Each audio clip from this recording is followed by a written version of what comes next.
Hi everyone, and welcome to 2-Player Quest, where I help you on your quest to find the best 2-player board games for you.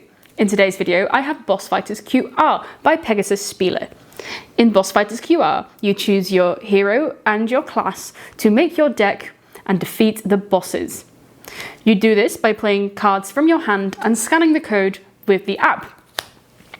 You have 10 different bosses, and every boss is very different, and it's not always an easy task to defeat them. How does the game work, and is it a game for you? Well, let's explore. Boss Fighters QR is a game for 2 to 4 players that plays in about 40 to 60 minutes per boss, depending on how quickly you play and with how many players you are. It's at a 2.27 on Board Game Geek for complexity, so it's definitely a relatively easy game, and it is a low to no luck. So the only luck that is technically involved is your deck, so what you draw into your hand. That's it, the rest is strategy. This is what your half of the board could look like at the start of a 2-player game. Now on the other side we have the other player, which I will quickly place like that, so you can see that the other player has basically the same setup. You have your class, you have your hero, you have your class, your HP count. These are the 2 decks that are associated with the hero and the class. You can see this by this motif here. We have a round overview, the hero box that you can put stuff in after you need to do the clearing up, the phone and the healing potion. So you start off with a healing potion each and the backpack, and here are their information sheets. So in the app, to basically, once you've set it up,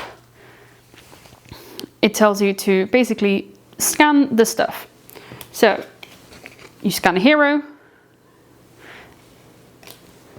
and your class, then you type in the name, and then you place where you are sitting at the table. So in this case, this player is sitting here, and you do the same for the other player. And then you continue on. And then you can see Mr. Puppet is the training tutorial. So I will use that to explain how the game works. And you put it on the table, and you can see here, I will zoom in, you can see here what this enemy is going to do. So at this point, it's going to do me 5 damage. It has 48 HP. And it may or may not, in this case, it doesn't get any shields. So what you do at the start of the round, so it starts with the planning phase. First, that's when the boss plans their attacks. So here you can see it says 5 and 4. Then the shield phase. At the moment, they do not have any shields. So now is the action phase. So normally you would draw your cards in phase 7, but because this is the first round, you drew them before. So you shuffle your class cards and your hero cards, and then you draw cards up to the amount shown on your hero and class. So in this case, that is 5 and 2, so you draw 7 cards. And cards have certain abilities. So for example, you have melee, you have magic, and there's also ranged, which is this orange-yellow color. And you have normal attacks, but you also have support. Now, normal attacks can be played at any time, but support can only be played if somebody has played that type of attack in this round. You also have protection cards, which give you defenses, and sometimes you have combination cards that do multiple things. So read your cards and do what they say. In phase 3, which is the action phase, you each get 3 actions, so you each play 3 cards in general. There are cards that give you extra actions, meaning you can play extra cards, but the cards will say that that is what is happening. So here you choose who goes first. In this case, I will go first. I decide to play a chess piece, which is 4 defenses, to the other player. So they now no longer get damage. I have discussed with my fellow player that I have quite a few melee cards in my hand and that I think we should be doing melee damage. So my fellow player agrees and starts by playing an attack.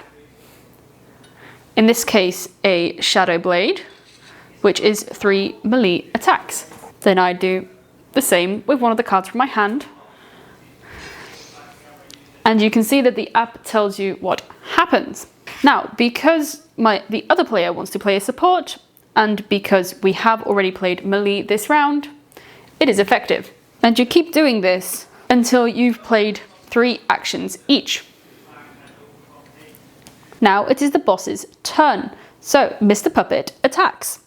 So my character loses 5 hit points because I didn't play any defenses on myself. Go from 21 to 16.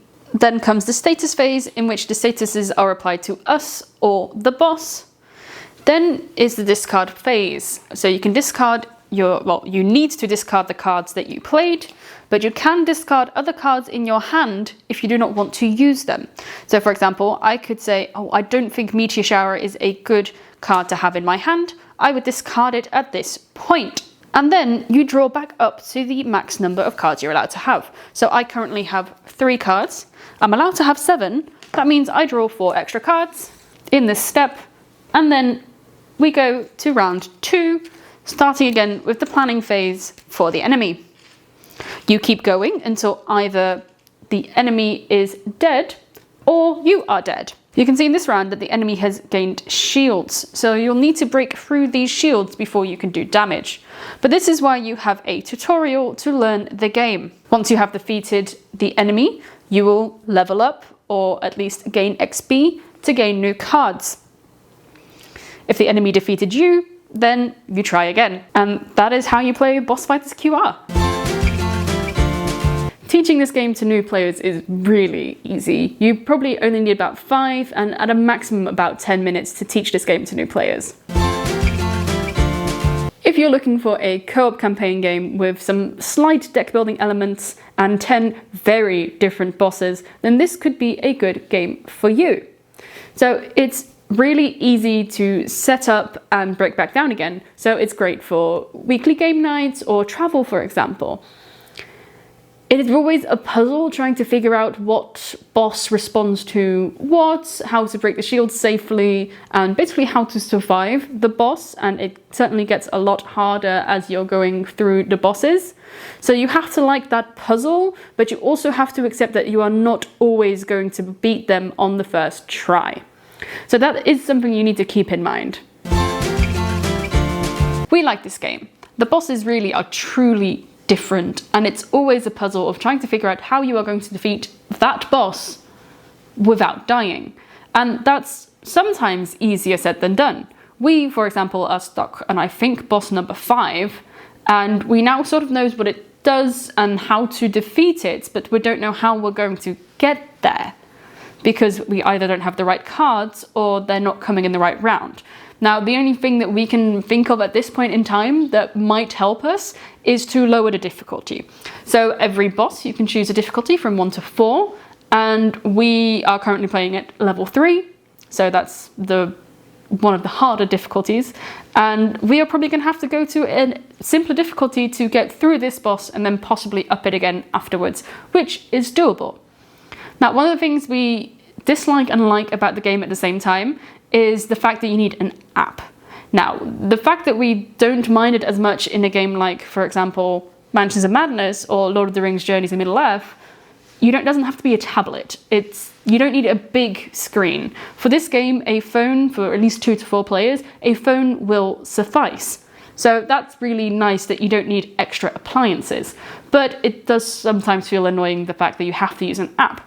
Though in this case, I would much rather use an app than having to read or having basically one person know the rules of the enemy, but the other people don't.